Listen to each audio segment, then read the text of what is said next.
సార్వత్రిక ఎన్నికలకు రాజకీయ పార్టీలన్నీ రంగం సిద్ధం చేసుకుంటున్నాయి.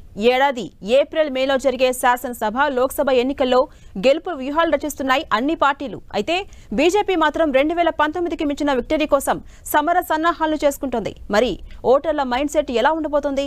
ఓటర్లను ప్రభావితం చేసే కీలకమైన అంశాలేంటి? ఎమోషన్స్ కు ప్రాధాన్యం ఇస్తారా లేక లాజికల్ గా ఆలోచిస్తారా? Let's watch.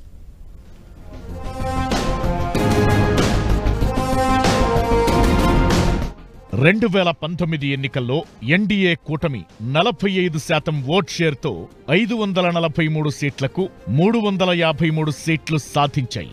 మోదీ రెండోసారి ప్రధానిగా బాధ్యతలందుకున్నారు. దీనికి రాజకీయ విశ్లేషకులు చాలా రకాల కారణాలనే విశ్లేషించారు. ప్రధానంగా మోదీ ఫేస్, ఎన్డీఏ సర్కార్ తీసుకున్న నిర్ణయాలు, బీజేపీ క్షేత్రస్థాయిలో చేసిన పోల్ మేనేజ్మెంట్, హిందుత్వ ఎజెండా, జాతీయవాదంతో పాటు ఎన్డీఏ ప్రభుత్వం తీసుకొచ్చిన మార్పులు, సంస్కరణలు, సంక్షేమ కార్యక్రమాలు కూడా ఎన్డీఏ విజయానికి కారణమయ్యాయని అంటున్నారు. ఈసారి కూడా 2024 ఎన్నికలకు బీజేపీ పెద్ద టార్గెట్ నే నిర్దేశించుకుంది. అబ్ కీ బార్ 400 పార్ అనే నినాదంతో 400 సీట్ల మార్కును దాటి తీరాలని కంకణం కట్టుకుంది. మరి ఈసారి దేశంలో పరిస్థితులు అందుకు అనుగుణంగా ఉన్నాయా? ఓటర్ల మైండ్ సెట్ ఎలా ఉంది? ఏ అంశాలు ఓటర్లను ప్రభావితం చేయనున్నాయి? ఎన్నికల్లో ఒక పార్టీ భారీ మెజారిటీతో గెలవడానికి, మరొక పార్టీ ఘోరంగా ఓటమిని చవిచూడటానికి కారణమేంటి? ఓటర్ల మనోగతం ఎమోషనల్ గా ఉంటుందా, తార్కిక ధోరణిలో ఉంటుందా? సామాజిక మాధ్యమాలు, అల్లర్లు, నిరసనలు ఇలాంటి అంశాలను ఓటర్లు పరిగణలోకి తీసుకుంటారా?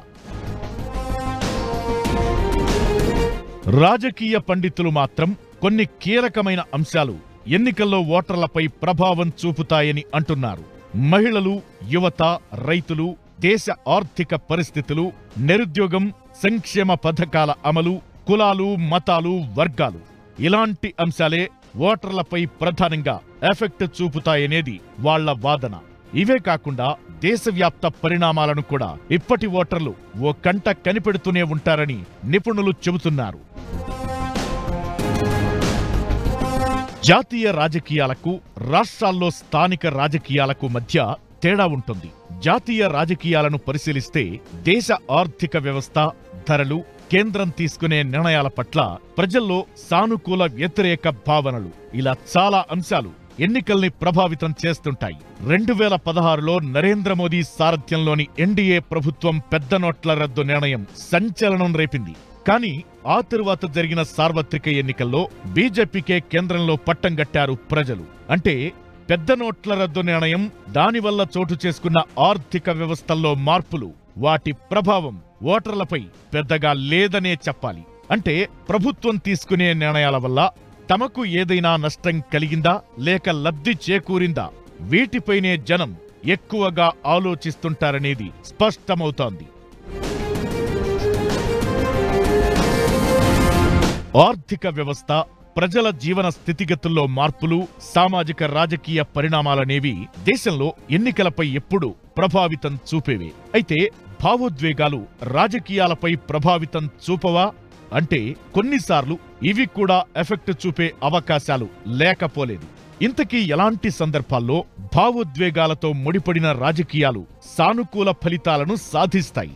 అంటే మొదటిది ప్రపంచం, దేశంలో చోటు చేసుకునే కీలక పరిణామాలు.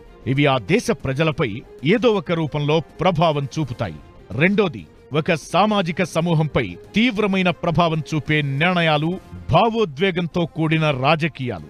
మూడోది మారుతున్న సమాజం పట్ల సానుకూల దృక్పథం. ఇలాంటివి రాజకీయాలపై ఎఫెక్ట్ చూపుతాయి. స్వాతంత్ర్యం తరువాత 1951-52 మధ్య జరిగిన ఎన్నికలు భావోద్వేగ రాజకీయ పరిస్థితులకు చక్కటి ఉదాహరణ. స్వాతంత్ర్య పోరాటంలో కీలక భూమిక పోషించిన కాంగ్రెస్ పార్టీ వెంట ప్రజలు నడిచారు. అప్పుడు జవహర్ లాల్ నెహ్రూ దేశానికి తొలి ప్రధానిగా ఎన్నికయ్యారు. 489 పార్లమెంటు సీట్లలో 364 సీట్లను నెహ్రూ సారథ్యంలో నేషనల్ కాంగ్రెస్ సొంతం చేసుకుంది. అంటే అప్పట్లో 45% ఓట్ షేర్ను పొందింది కాంగ్రెస్. ఆ తరువాత రెండో సార్వత్రిక ఎన్నికల్లో కాంగ్రెస్ తన ఓట్ షేర్ను 47% పెంచుకోగలిగింది. 371 సీట్లను రెండోసారి ఎన్నికల్లో దక్కించుకుంది. 1971లో ఇందిరాగాంధీ సారథ్యంలో 43% ఓట్లు కాంగ్రెస్ కు దక్కాయి. 352 సీట్లను చేజిక్కించుకుంది కాంగ్రెస్. ఈ 3 వరుస ఎన్నికల్లోనూ కాంగ్రెస్ కు దేశ ప్రజలు వెన్నంటి ఉండి మద్దతు పలకడం వల్లే ఇది సాధ్యమైంది. స్వాతంత్ర్యం అనంతర భావోద్వేగంతో ఉన్న దేశ పరిస్థితులు, ఆర్థికాభివృద్ధి, పేదరిక నిర్మూలన, సంస్కరణలు, ఇతర దేశాలతో సత్సంబంధాలు ఇలాంటి అంశాలు కూడా ప్రజలు అవగాహన చేసుకోవడం వల్లే ఇలాంటి ఫలితాలు వచ్చాయనేది రాజకీయ పరిశీలకుల అభిప్రాయం. ఇక ఇప్పటి రాజకీయాల్లోకి వస్తే ఈసారి హ్యాట్రిక్ పై మోదీ సారథ్యంలోని ఎన్డీఏ సర్కార్ ఫుల్ ఫోకస్ చేసింది. తాము చేసిన ఆర్థిక సంస్కరణలు, కేంద్ర ప్రభుత్వం తీసుకొచ్చిన కొన్ని కొత్త పాలసీలు, మార్పులు, యువత, రైతులకు చేకూరుతున్న లాభం, మహిళలకు చట్టసభల్లో రిజర్వేషన్లు, కశ్మీర్ అంశం, ఆర్టికల్ 370 రద్దు, ట్రిపుల్ తలాక్ రద్దు, అయోధ్య రామమందిర నిర్మాణం, బాలరాముడి విగ్రహ ప్రతిష్టాపన ఇలా పలు అంశాలు తమకు సానుకూలంగా అవుతాయని భావిస్తోంది.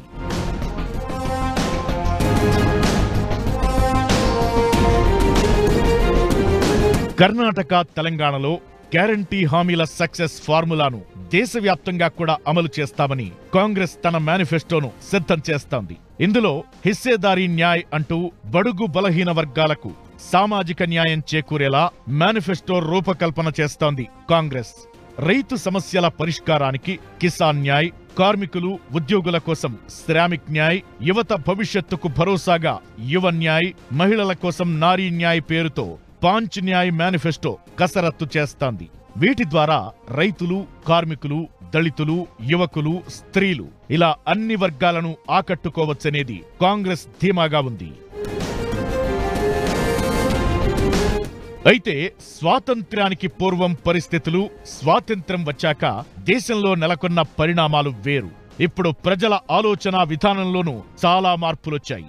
మరి ప్రజలు ఎన్డీఏ ప్రభుత్వ విధానాల పట్ల సంతృప్తిగా ఉన్నారా లేదా? ఓటర్ల నాడి ఎలా ఉండబోతోంది అనేది తెలియాలంటే జూన్ నెలలో ఫలితాల వరకు వేచి చూడాల్సిందే.